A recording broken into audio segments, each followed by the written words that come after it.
Hello student, मैं अंजू आज आपके समक्ष क्षितिज भाग एक गद्य खंड में रचित पाठ जाबिर हुसैन द्वारा रचित सांवले सपनों की याद के साथ प्रस्तुत हूँ। तो सबसे पहले हम लेखक का परिचय जानेंगे।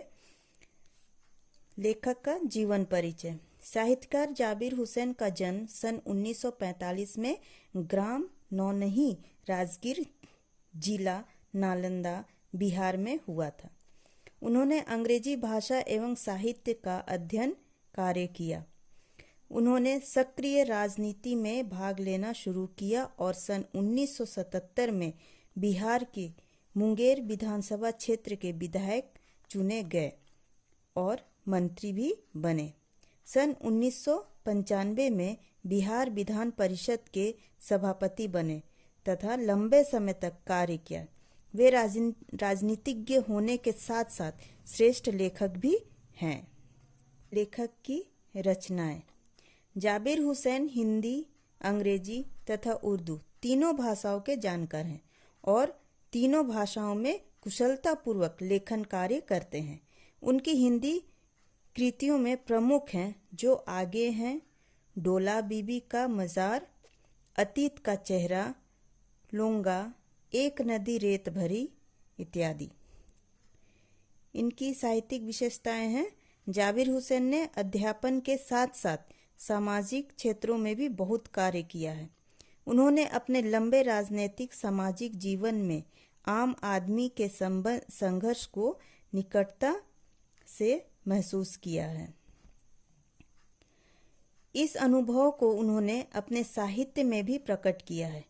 उनके द्वारा संघर्षरत आम आदमी और विशिष्ट व्यक्तियों पर लिखी गई डायरियां काफ़ी चर्चित और प्रशंसित है। इनकी भाषा शैली। जाबिर हुसैन की कृतियों में प्रयुक्त भाषा आम आदमी के निकट है। उनकी भाषा कलात्मक, सरल तथा रोचक है। उन्होंने अपनी रचनाओं में आवश्यकता अनुसार तत्सम शब्दों, उर्दू और अंग्रेजी भाषा के शब्दों का भी प्रयोग किया है। उन्होंने डायरी विधा में अभिनव प्रयोग किया है जो अपनी प्रस्तुति, शैली और शिल्प में नवीन है। अब हम इस पाठ का सारांश को जानेंगे। सांवले सपनों की याद जाबिर हुसैन द्वारा लिखित संस्मरण है जो प्रसिद्ध पक्षी वैज्ञानिक सालिम अली को समर्पित है।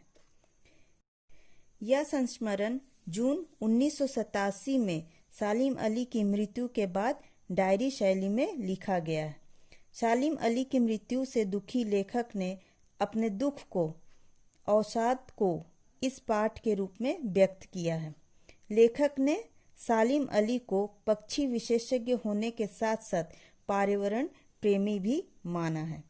तो ये सालिम अली के बहुत ही करीब थे और उनकी मृत्यु के बाद वो अपना दुख इस डायरी में लिखे हैं जो एक संस्मरण के रूप में हमें पढ़ना है।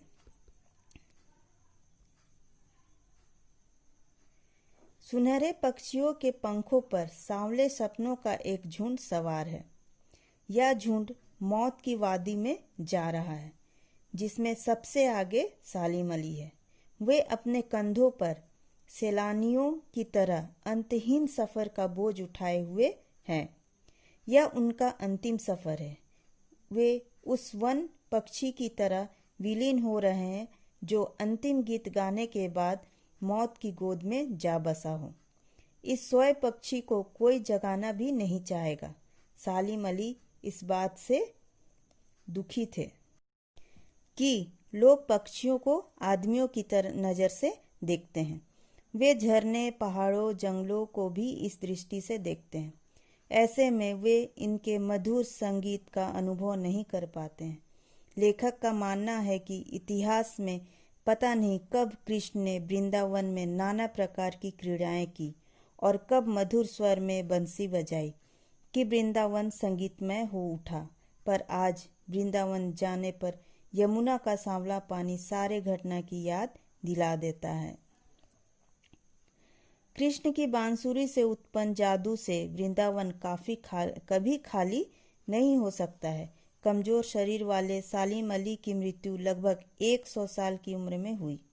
उनकी मौत कैंसर से हुई। इस उम्र में भी उनकी आंखों की ज्योति अच्छी थी, जो पक्षियों की हिफाजत के लिए कटिबद्ध थी। वे अपनी मृत्यु के निकट तक पक्षियों के बारे में जांच पड़ताल करते रहे। सालिम अली प्रसिद्ध बर्ड वॉचर थे। एकांत के क्षणों में प्राकृतिक दृश्यों को देखने में खोए रहते थे। प्रकृति में उनके लिए अनेक हंसती खेलती रहस्यमय दुनिया थी, जिसे उन्होंने अपनी जीवन संगनी तहमीना की मदद से बनाई थी। वे पक्षी प्रेमी होने के साथ पर्यावरण प्रेमी भी थे। वे केरल की साइलेंट वैली को रेगिस्तानी हवा के झोंकों से बचाने के लिए तत्कालीन प्रधानमंत्री चौधरी चरण सिंह से मिले। उनकी चिंता देख मिट्टी की सौंधी खुशबू का असर जानने वाले प्रधानमंत्री की आंखें भर आई। आज न चौधरी चरण सिंह जिंदा है और न पर्यावरण प्रेमी सलीम अली। ऐसे में प्रकृति, पर्यावरण और पक्षियों की चिंता कौन करेगा? सालिम अली की आत्मकथा का नाम है फॉल ऑफ ए स्पैरो। इसी बात से प्रसिद्ध अंग्रेजी साहित्यकार D.H. लॉरेंस की मृत्यु के बाद की बात याद आ गई। कुछ लोगों ने उनकी पत्नी फ्रीडा लॉरेंस से अपने पति के बारे में कुछ लिखने को कहा। फ्रीडा का जवाब था कि उनके पति के बारे में उनसे ज़्यादा उनकी छत पर बैठने वाली गोरैया जानती है। इस तरह लॉरेंस और सालिम अली दोनों ही प्रसिद्ध पक्षी प्रेमी थे। बचपन के दिनों में उनकी AR गन से घायल होकर गिरने वाली गोरैया उन्हें जीवन भर के लिए नई नई खोज और नए नए रास्तों की ओर ले गई। उसी दिन से वे पक्षियों के विषय में रुचि लेने लगे। प्राकृतिक रहस्यों को जानने के लिए नित नई ऊंचाइयां छूने लगे। वे भी लॉरेंस की तरह नैसर्गिक जिंदगी के प्रतिरूप बन गए थे। सालिम अली आजीवन भ्रमशील रहे। उनकी यायावरी देखकर लगता है कि वे आज भी पक्षियों की ही खोज में निकले हैं और कुछ ही देर में अपने गले में दूरबीन लटकाए जानकारी लिए वापस आ जाएंगे। लेखक पूछता है कि तुम लौटोगे ना सालिम अली? तो ये था जाबिर हुसैन द्वारा रचित सांवले सपनों की याद।